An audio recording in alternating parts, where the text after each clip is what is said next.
ចាជំរាបសួរបងប្អូនទាំងអស់គ្នាជួបគ្នាជាមួយនឹងคลิปវីដេអូថ្មីរបស់នាងខ្ញុំទៀតដែរបងប្អូនហើយថ្ងៃនេះផងដែរចានាងខ្ញុំគឺមកឆាចាត្រីចង្វាហើយឆាគ្រឿងត្រីតូចៗណាបងប្អូនហើយក៏ឆ្លៀតចាថតជាវីដេអូជូនចែកជូនបងប្អូនទស្សនាហើយគ្រឿងផ្សំរបស់យើងនឹងគឺបានផ្សំរួចហើយបងប្អូនចាក៏ដោយសារថ្ងៃនេះគឺនាងខ្ញុំបានទិញត្រីចង្វាតូចស្រស់ធម្មជាតិមែនតើបងប្អូនដោយសារអ្នកភូមិគាត់រកបានហើយឲ្យកូនគាត់មកលក់អញ្ចឹងណាហើយអញ្ចឹងយើងក៏ទិញបានតាមកញ្ចប់ទេអញ្ចឹងក៏រៀងស្ទើរដែរអញ្ចឹងខ្ញុំក៏បានហាន់សាច់ជ្រូកបន្ថែមអញ្ចឹងណាបងប្អូនហើយគ្រឿងផ្សំរបស់យើងនេះបងប្អូនបានឃើញអញ្ចឹងអត់មានអីច្រើនទេគឺចំនួនតែប្រហែលមុខនេះឯងគឺមានត្រីចង្វាជាមួយសាច់ជ្រូកខ្ញុំហាន់ជាល្អិតចំណិតតូចណាបងប្អូនបងប្អូនមានពេលក៏ច្រាំក៏បានដែរហើយមួយទៀតហ្នឹងគឺគ្រឿងបុករបស់យើងគ្រឿងខ្មែរបុកយើងហ្នឹងគឺគ្មានអីក្រៅពីគល់ក្រៃរំដេងរមៀតជាមួយនឹងខ្ទឹមសរបស់យើងទេគឺឈ្ងុយមែនតែនហើយពេលឆា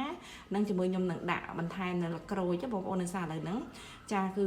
អត់តន់ទៅរកបានឲ្យអ្នកទៅរកអញ្ចឹងណាបងប្អូនហើយនឹងខ្ញុំដាក់ផ្សិតច្បាស់បន្ថែមបន្តិចដើម្បីឲ្យមានរសជាតិកាន់តែឆ្ងាញ់ជាមួយនឹងចាស្លឹកខៀវនេះគឺបងប្អូនគឺ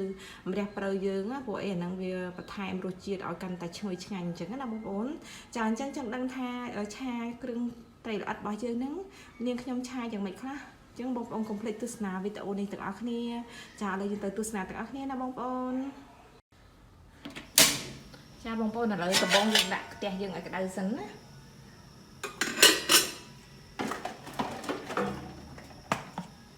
ចាឥឡូវយើងដាក់ប្រេងឆារបស់យើងបន្តិចមកដើម្បីឲ្យឆាគ្រឿងឲ្យឈ្ងុយ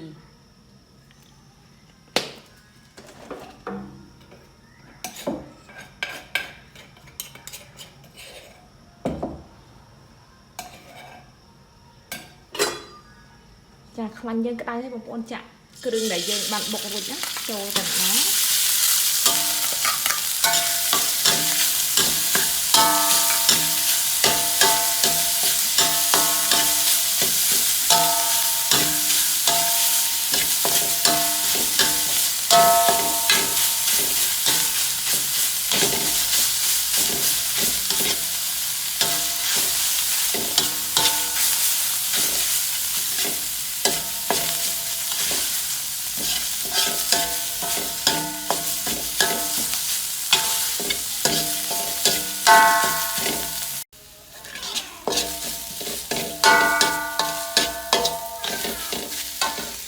ចាឥឡូវយើងឆាគ្រឿងមកល្មមឯងបងប្អូនខ្ញុំដាក់សាច់ជ្រូកមុនណា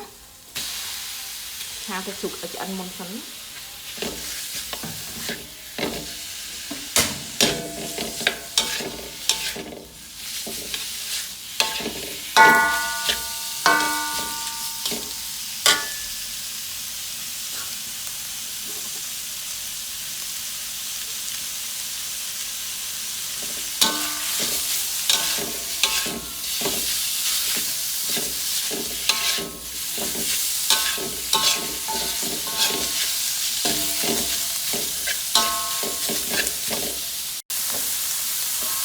ឥឡូវសាច់យើងឡើងក្រៀមល្មមហើយខ្ញុំចាប់ផ្ដើមដាក់គ្រឿងណាចាគឺដាក់ទឹកត្រី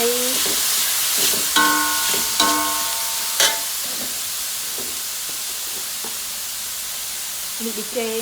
ដាក់តាមចំណូលចិត្តណាបងប្អូននេះគឺស្ករសបងប្អូន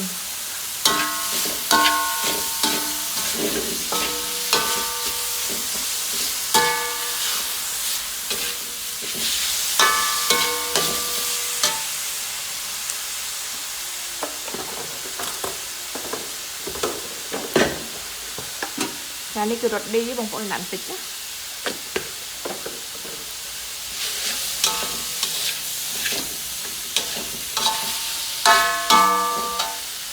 ឥឡូវយើងចាក់ទឹកបន្តិចបងប្អូនដើម្បីឲ្យវាលាយគ្រឿងល្អចាក់ទឹកបន្តិចទៅដើម្បីឲ្យវាចូលគ្រឿងហ្នឹងកុំឲ្យវាឆេះផងដែរឥឡូវយើងទៅឲ្យឆ្អិនសិន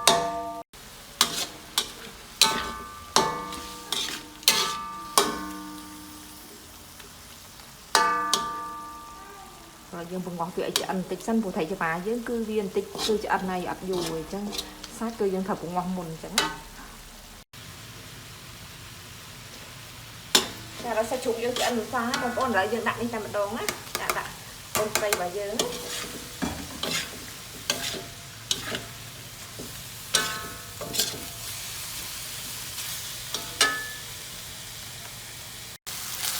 ចាឥឡូវយើងឆាកូនត្រីវាឲ្យចូលជាតិសិន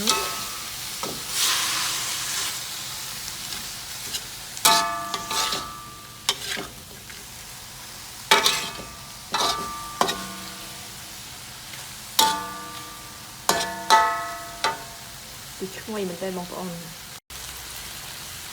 ចាឥឡូវចូលគ្រឿងល្អខ្ញុំចាក់ទឹកបន្តិចបងប្អូនដើម្បីឲ្យសាច់ចង្វារបស់យើងទៅកាន់តែឆ្អិនល្អហើយវាចូលគ្រឿងល្អអញ្ចឹងណាឥឡូវយើងរងចាំវាឲ្យពុះតិចទៅ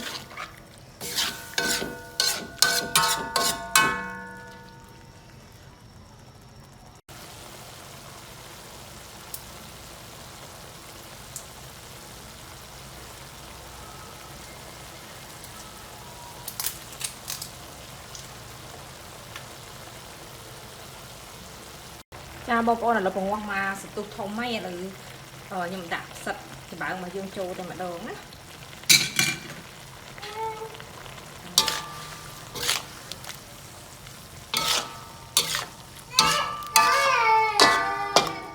ចាឥឡូវយើងបង្ងាស់បន្តិចទៀតសិនដើម្បីឲ្យផ្សិតយើងឆ្អិនល្អចាបងប្អូនឥឡូវនេះចិត្តឆ្អិនហើយខ្ញុំបន្ថែមម្ទេសគ្រាប់បន្តិចដើម្បីឲ្យមានសោភ័ណភាពហើយណាមួយវាឆ្ងាញ់ដែរអញ្ចឹងណាសម្រាប់អ្នកដែលអត់ចេះហូបគឺអត់ហឹរបើសិនជាយើងដាក់មុខមកទៅវាហឹរអញ្ចឹងណាឥឡូវខ្ញុំថែមប្រេងខ្យងបន្តិចបងប្អូនចាឥឡូវនេះគឺយើងចាប់ភ្លុកមើលតាមចំណូលចិត្តចាប្រៃផ្អែមទៅ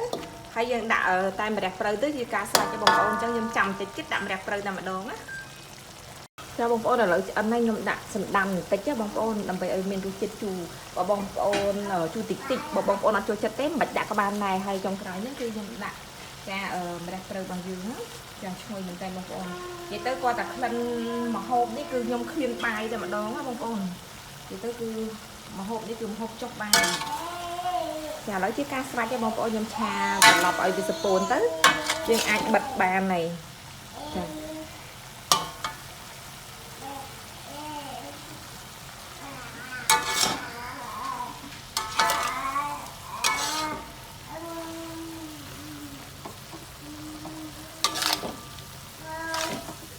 ចាអូយតំណងមែនតើបងប្អូនហើយឆាតិចប៉ុន្តែមិនតិចណាដល់ពេលឆាមែនតើទៅមកផ្ទះឯងហ្នឹងណាចាអញ្ចឹងបងប្អូនឥឡូវនេះគឺឆាគ្រឿងចាត្រីល្អិតរបស់យើងគឺបានឆ្អិនរួចរាល់ហើយបងប្អូនចាអញ្ចឹងយើងអាចបិទភ្លើងបានហើយចាគឺឈ្ងុយមែនតើចាអញ្ចឹងសម្រាប់ចាឆាគ្រឿងរបស់ខ្ញុំថ្ងៃនេះគឺមានតែប៉ុណ្ណេះទេបងប្អូនអញ្ចឹងអរគុណច្រើនមែនតើសម្រាប់ការទស្សនាវីដេអូរបស់នាងខ្ញុំកន្លងមកអញ្ចឹងចាំជួបគ្នាជាមួយនឹងคลิปវីដេអូក្រោយៗរបស់នាងខ្ញុំបន្តទៀតណាអរគុណច្រើនបងប្អូនជម្រាបលា